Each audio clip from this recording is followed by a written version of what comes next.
السلام علیکم ورحمۃ اللہ وبرکاتہ۔ حامدا و مصلیٰ اما بعد۔ صدر محترم، حضرات حکم، مشفق و مہربان اساتذہ کرام، عزیز ساتھیوں اور دوستوں، اولاً میں حمد و ثنا کا نذرانہ پیش کرتا ہوں اس رب قدیر کی بارگاہ میں جس نے ہمیں الکلیۃ الرشیدیہ کی علمی و روحانی فضا میں جمع فرمایا اور ہماری محبوب انجمن بزم مظہر کے اختتام و مسابقتی اجلاس منعقد کرنے کی توفیق عطا فرمائی، کیونکہ اسی کے فضل سے آغاز کا انجام ہوتا ہے، اسی کے فضل سے آغاز کا انجام ہوتا ہے، اسی کی مہربانی سے جہاں کا کام ہوتا ہے۔ پھر صلاۃ و سلام کے پھول نچھاور کرتا ہوں اس محسن اعظم کی پاکیزہ ذات پر جس کے طفیل کائنات وجود میں آئی۔ آج کی اس بابرکت و پر نور دن میں تشکر و امتنان کی سوغات اپنے ان تمام مشفق اساتذہ اکرام کی خدمت میں پیش کرتا ہوں جن کی کاوشوں اور مسلسل جد و جہد کے نتیجے میں آج ہمیں ایک ایسا دن ملا ہے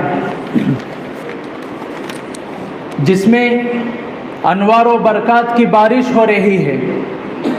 حسن ہی حسن ہے کس سمت اٹھاؤں آنکھیں، حسن ہی حسن ہے کس سمت اٹھاؤں آنکھیں، نور ہی نور ہے تا حد نظر آج کا دن۔ حضرات، آج کے اس اختتامی پروگرام میں آپ تلاوت کلام اللہ کی روحانیت، نعت نبی کی گنگناہٹ اور ولولہ انگیز تقاریر سے اپنے دامنوں کو اس طرح بھریں گے کہ ملائکہ فلک بھی آپ کی خوش قسمتی پر رشک کریں گے۔ اس کے لیے آپ شروع سے آخر تک میرا ساتھ دیں اور میری امداد و تعاون کریں، کیونکہ یہ مئی کدا سبھی کا ہے، قدم قدم باہم چلیں۔ یہ مئی کدا سبھی کا ہے، قدم قدم باہم چلیں۔ ہمارے ساتھ تم چلو، تمہارے ساتھ ہم چلیں، نہ ہم سے دور تم چلو، نہ تم سے دور ہم چلیں، نہ ہم سے دور تم چلو، نہ تم سے دور ہم چلیں۔ یہ دوستی کا وقت ہے، ملا کے سب قدم چلیں۔ آئیے حضرات، اس سے قبل کے پروگرام کا باقاعدہ آغاز ہو، صدر جلسہ حضرات حکم کے انتخاب کی روایت پوری کر لی جائے، لیکن ہم سب کی خوش نصیبی ہے کہ آج ہمارے جھرمٹ میں دنیا علم و فن کی ایسی چیدہ چیدہ شخصیات جلوہ گر ہیں جو اپنے وقت کے ماہر علماء و ائمہ کی صف میں شامل ہیں، جن کی علمی و فنی، دعوتی و اصلاحی، تعلیمی و تربیتی خدمات کا ایک روشن باب ہے۔ ان میں سے صدارت کے لیے ایک ایسی ہی شخصیت کا انتخاب عمل میں آیا ہے جو بقول علامہ اقبال رحمہ اللہ کے ان تمام صفات سے متصف ہے جو میر کارواں کے اندر ہونی چاہیے۔ سخن دل نواز جاں پرسوز، یہی ہے رخت سفر میر کارواں کے لیے۔ اس سے میری مراد خطیب العصر، استاذ العلماء حضرت مولانا شفیع اللہ صاحب باقوی دامت برکاتہم ہیں۔ امید ہے کہ میرے رفقا میں سے کوئی اس کی تائید ضرور کریں گے۔ السلام علیکم ورحمۃ اللہ وبرکاتہ۔ جس شخصیت کا نام نامی اسم گرامی کا صدارت کے لیے پیش کیا گیا ہے، میں اپنی طرف سے اور تمام اراکین بزم کی طرف سے بھرپور تعریف کرتا ہوں۔ السلام علیکم ورحمۃ اللہ وبرکاتہ۔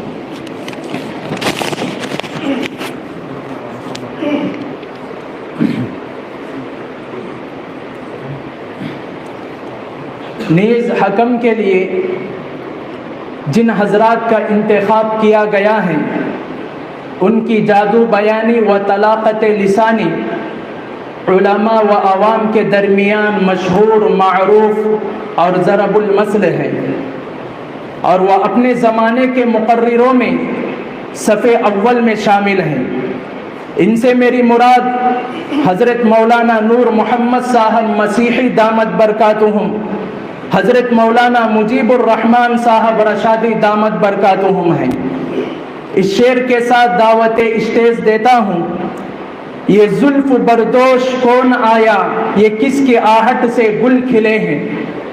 یہ زلف بردوش کون آیا، یہ کس کی آہٹ سے گل کھلے ہیں۔ مہک رہی ہے فضائے ہستی، تمام عالم بہار سا ہے۔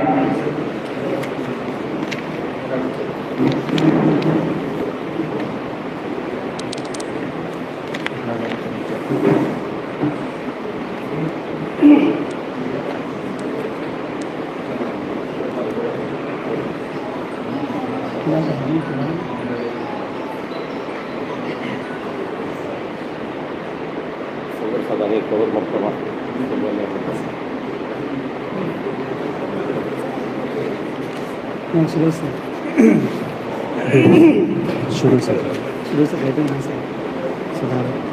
صدارت کے لیے یہاں سے اور ایک بار ٹائپ کرنا نہیں تھا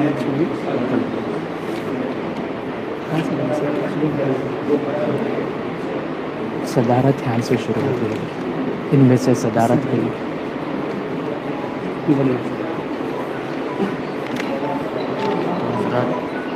اپنے ان میں سے صدارت کے لیے اوپر شروع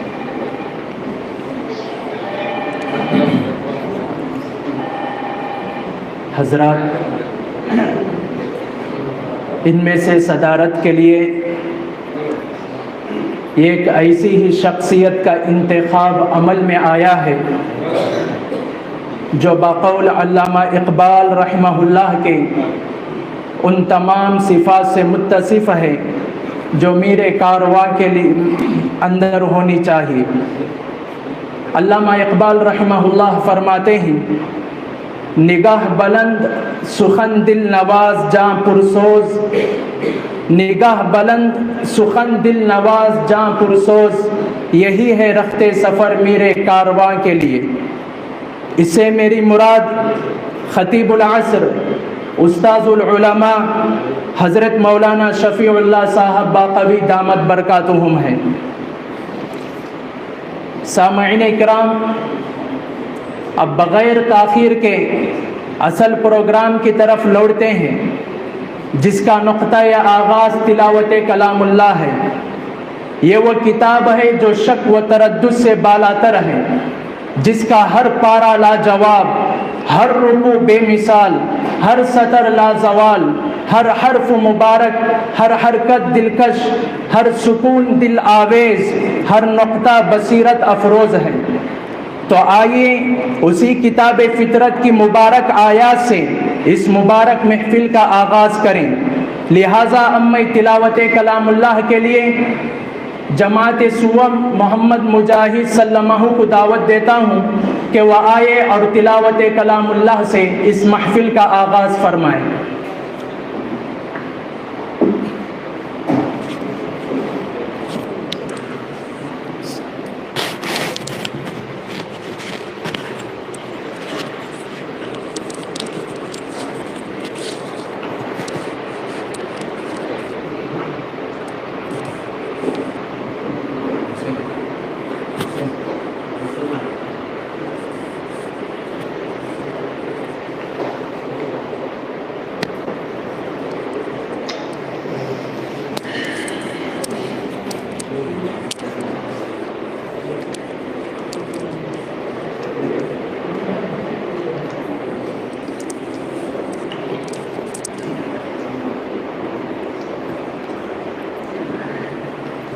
السلام علیکم ورحمۃ اللہ وبرکاتہ۔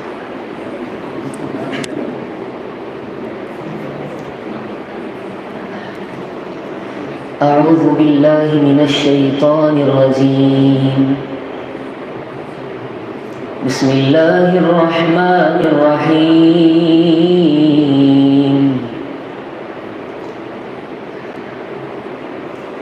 الف لام را، تلك آيات الكتاب المبين إنا أنزلناه قرآنا عربيا لعلكم تعقلون نحن نقص عليك أحسن القصص بما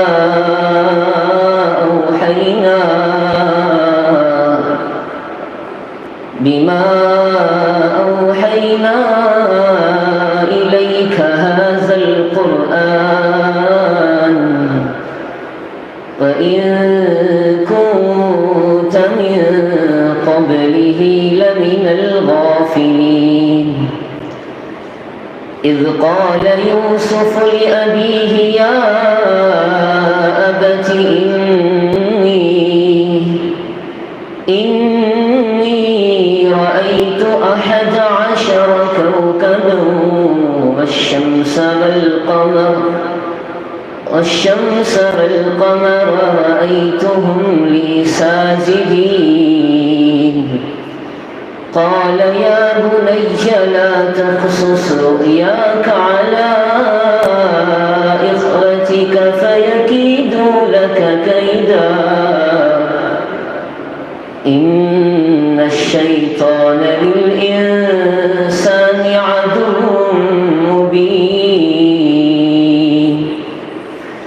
وكذلك يجتبيك ربك ويعلمك من تأويل الأحاديث ويتم نعمته عليك وعلى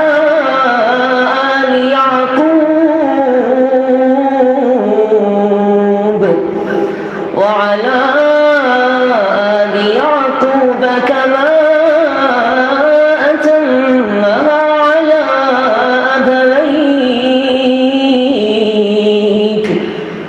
على أبويك من قبل إبراهيم وإسحاق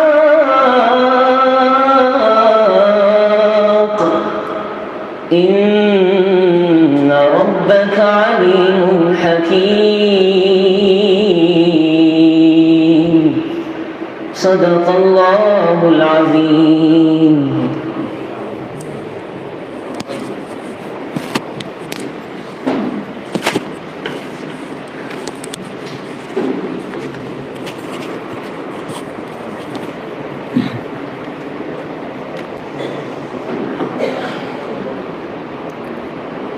ہر لفظ کو سینے میں بسا لو تو بنے بات، ہر لفظ کو سینے میں بسا لو تو بنے بات، طاقوں میں سجانے کو یہ قرآن نہیں ہے۔ آئیے اب تلاوت قرآن کے بعد ذکر نبی سے اپنی روح کو تازگی بخشیں، کیونکہ نعت پاک دراصل اس ذات کی تعریف کرنا ہے جو آمینہ کا لال تھا، صاحب حسن و جمال تھا، عبداللہ کی نظر کا تارا تھا، انبیاء کا سردار تھا، امت کا غمخوار تھا، دنیا کا قرار تھا، نبوت کا آخری چشم و چراغ تھا۔ تو لیجئے اب بارگاہ رسالت میں نذرانہ یا عقیدت و محبت پیش کرنے کے لیے میں اپنے ایک رفیق درس محمد حسین سلمہ کو اس شعر کے ساتھ دعوت دیتا ہوں۔ سب سے پہلے مشیت کے انوار سے نقش روئے محمد سجایا گیا، سب سے پہلے مشیت کے انوار سے نقش روئے محمد سجایا گیا، پھر اسی نقش سے مانگ کر روشنی بزم کون و مکان سجایا گیا۔ تو آئیے محمد حسین کو دعوت دیتا ہوں کہ وہ بارگاہ رسالت میں نعت پاک پیش فرمائیں۔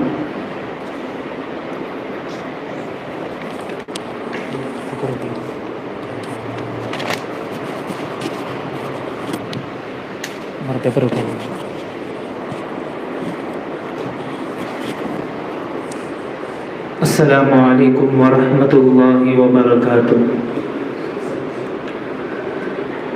فرقت میں نبی کے دیوار رو رو کے گزارا کرتے ہیں فرقت میں نبی کے دیوانے، رو رو کے گزارا کرتے ہیں محبوب خدا کی دل دل میں تصویر اتارا کرتے ہیں فرقت میں، دیدار نبی کا شوق انہیں جب جب بھی کبھی تڑپاتا ہے، دیدار نبی کا شوق انہیں جب جب بھی کبھی تڑپاتا ہے، گردن کو جھکا کر وہ اپنی روزے کا نظارہ کرتے ہیں، گردن کو جھکا کر وہ اپنی روزے کا نظارہ کرتے ہیں فرقت میں، جب یاد نبی کی آتی ہے جذبات میں دل بھر جاتا ہے،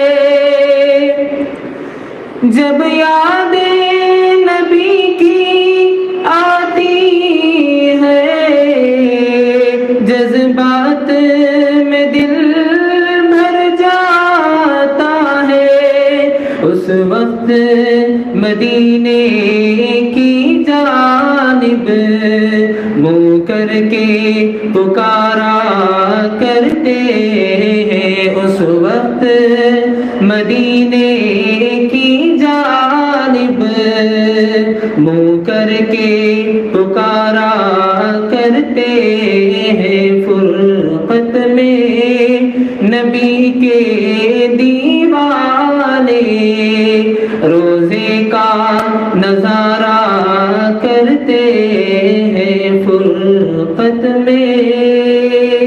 السلام علیکم ورحمۃ اللہ وبرکاتہ۔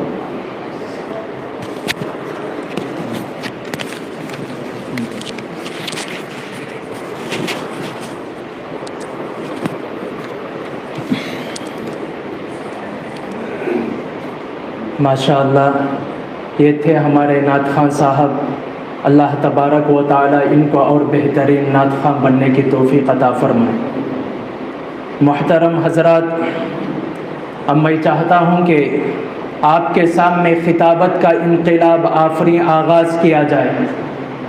خطابت وہ شے ہے جو لمحوں میں قرنوں کا سفر کرتی ہے، یہی خطابت ہے جب نبی کی زبان پہنچی تو دعوت و تبلیغ بن گئی، جب وائس کی زبان سے آشنا ہوئی نصیحت بن گئی، جب مجاہد نے اسے اپنایا نعرہ انقلاب بن گیا، جب کسی قائد و رہبر نے اسے اختیار کیا تو ترانہ سیاست بن گئی۔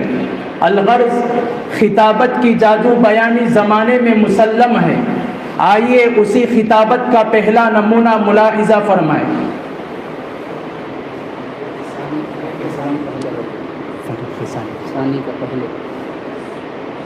فریق ثانی کا پہلا